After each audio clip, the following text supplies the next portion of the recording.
건축사 선정할 때 어떤 점을 봐야 되느냐. 제 생각에 첫 번째는 일단 저기 좀 잘하면 재밌는 공간이 될 것 같아요. 그러니까 오히려 저게 되게 매력적인 것 같아요. 그다음에 여기 내부에서도 실사용자가 쓸 때 나중에 책상 배치까지 지금 고민을 해보니까 좀 로스가 많이 되더라고요. 그리고 애매해요. 건축사 만나서 미팅할 때 뭔 얘기를 하느냐. 저는 주로 이제 어떻게 하냐면 이제 맞게 하는 거죠. 안녕하세요, 황금태씨입니다. 안녕하십니까, 임장호입니다. 자, 지금 어디 가는 길이죠? 자, 지금은 저희가 건축사 사무소를 가고 있습니다. 저희가 맡고 있는 논현동의 다른 PM 현장 설계 미팅차 가고 있습니다. 시건축이 처음에 계약하기 전에 줬던 제안도 굉장히 좀 완성도가 있었고, 그래서 그 부분 때문에 건축주분도 선택을 했고, 오늘은 우리가 건축사 사무소 찾아가서 같이 미팅을 해보도록 하겠습니다. 노래 좀 꺼볼까? 지금 이분도 건축사 선정하면서 고민을 많이 했는데, 건축사 선정할 때 어떤 점을 봐야 되느냐. 제 생각에 첫 번째는 일단 그 건축사가 설계했던 이력을 봐야 된다. 그래서 내가 원하는 디자인이나 이제 뭐 그런 도면이나 구조 이런 거를 비슷하게 구현한 건축사가 있다, 그런 이제 포트폴리오를 보면 좋을 것 같고, 그 다음에 요즘 이제 리모델링도 많이 하는데, 리모델링도 여러 가지 뭐 공법이라든가 아니면 구청의 인허가를 받아야 되는 특이한 인허가라든가, 그걸 한번 인허가를 받아봤거나 그 공법이 적용되는 설계를 해봤거나 그런 건축사가 있으면 그것도 좋겠죠. 맞습니다. 지금 말씀하신 두 개를 토대로 내가 지으려는 건축물, 내가 지으려는 지역을 매칭해서 이력을 활용하는 게 좋다. 그렇죠.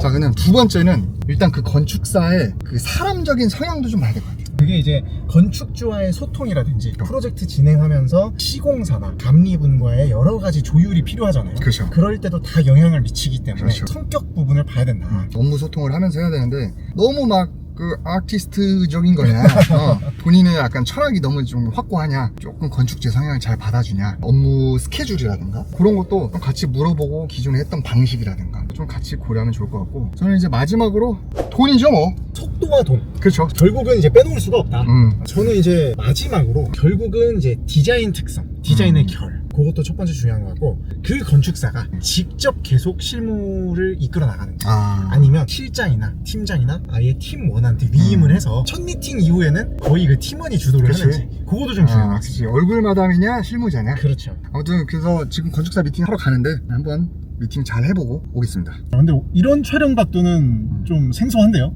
요즘 살을 빼는데도 이렇게 카메라만 들면 아니, 이게 좀 광각이라 더 그렇게 나오네.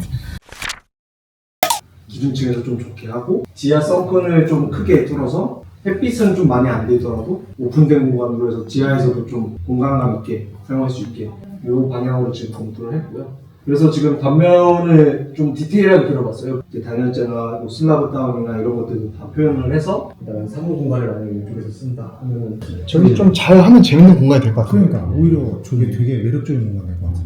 이 썬큰이, 그 썬큰의 기능적인 거는 저는 세 가지를 보는데, 첫 번째가 채광, 두 번째가 환기, 세 번째가 접근성이거든요. 근데 썬큰 저희가 해봤을 때 채광까지 하려면은 땅이 조금 80평 이상은 좀 커줘야 진짜 그 대표님이 상상하시는 썬큰이 되고, 꼬마 빌딩에서는 채광의 느낌보다는 바로 들어갈 수 있는 접근성과 안에 들어갔을 때 안에가 좀 쾌적하면 환기도 되고 접근성도 좋고, 근데 여기다가 대표님이 생각하는 썬큰을 만들기에는 사실은 물리적으로 땅이 작아서. 그래서 저는 말씀하신 것처럼 빛에 대한 거는 저 썬큰 안에 어떤 조명을 설치를 한다든지 이렇게 해서 그 자칫 하나의 방처럼 이런 분위기를 연출하는 거는 효과가 있어요. 여기는 이제 조경을 한다거나 조명 잘 활용하고 하면은 사실 여기도 좀 그런 효과가 있거든요. 그다음에 사실 이제 하나 더 이슈는 그 연면적, 지하 연면적 이슈도 좀 있어서, 그 주차 대수를 지하를 더 많이 쓰게 되면 주차 대수가 5배로 넘치게 되거든요. 여기 썬큰으로 안 하고 다 면적으로 해버리면 주차를 하나 더 늘려야 되니까 그렇죠. 그거에 대해서 또 그렇죠. 그래서 어차피 지하를 일부 공간을 다 못 쓰다 보니 그런 썬큰으로 활용을 하자. 그래서 들어가는 입구만 좁을 뿐이지 들어가서는 안에가 쾌적한 거죠. 그래서 직사광선만 없을 뿐이고, 그리고 여기가 통유리예요. 통유리이기 때문에 들어왔을 때 답답함이 좀 적어요. 다 시멘트가 아니고. 저희끼리 내부에 있을 때는 그냥 화장실을 어차피 설비에 대한 추후에 뭐 유지관리나 하자 같은 것도 있어서 그냥 아파트처럼 통일성 있게 여기다 좀 한쪽 라인으로 하는 게 좋고, 그다음에 여기 내부에서도 실사용자가 쓸 때 지금 완공 중에 다른 데 설계한 데도 그렇고, 화장실 입구가 그냥 전용 공간을 향하고 있으면 저게 데드 스페이스가 돼가지고, 그런 것도 어차피 나중에 책상 배치까지 지금 고민을 해보니까 조금 로스가 많이 되더라고요. 애매해요. 사실상 구축이 더 메인이 될 것 같긴 해요. 그래서 이제 뭐 물론 이제 디자인 코드는 건축주님이랑도 조금 더 얘기를 해봐야겠지만, 저희는 남측을 꼭 차후로 많이 개방할 필요는 있고 좀 화장실을 남측으로 하면 지금 엘베 위치나 이런 거 유지하면서 전용 공간 더 효율적으로 쓸 수 있어요. 요거는 구조 보면인 거고 이제 외부 디자인까지 하게 되면 창호나 이런 게 나올 거거든요. 그러면 사실 저기는 북쪽 뷰를 살려야 되는 저는 입지라고 보거든요. 그래서 창문도 가급적이면 여기보다는 이쪽으로 좀 빼고 싶은 생각이 듭니다.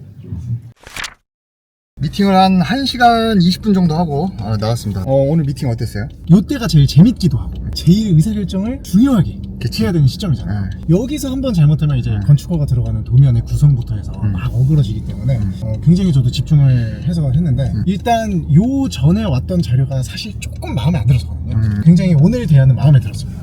그래서 이제 궁금하실 거예요. 건축사 만나서 미팅할 때 뭔 얘기를 해야 되냐? 저는 주로 이제 어떻게 하냐면 이제 건축주의 투자 목적에 맞게 하는 거죠. 이분 같은 경우에는 어쨌든 지어서 팔아야 되니까 잘 팔리려면 뭐 입지가 어차피 끝난 거고 이미 정해진 거고 건축물의 상품성을 높이려면 저는 좀 대중의 선택을 받기 위한 실용성 이런 걸 좀 많이 봤습니다. 그래서 실내 공간에서 그 임차인이 책상을 배치하고 회의실, 대표실 두고 근생 같은 경우에는 카페 같은 거 했을 때 우리가 시뮬레이션을 하고 상상을 하면서 동선이나 이런 것까지 했을 때 좀 이게 효율적일까?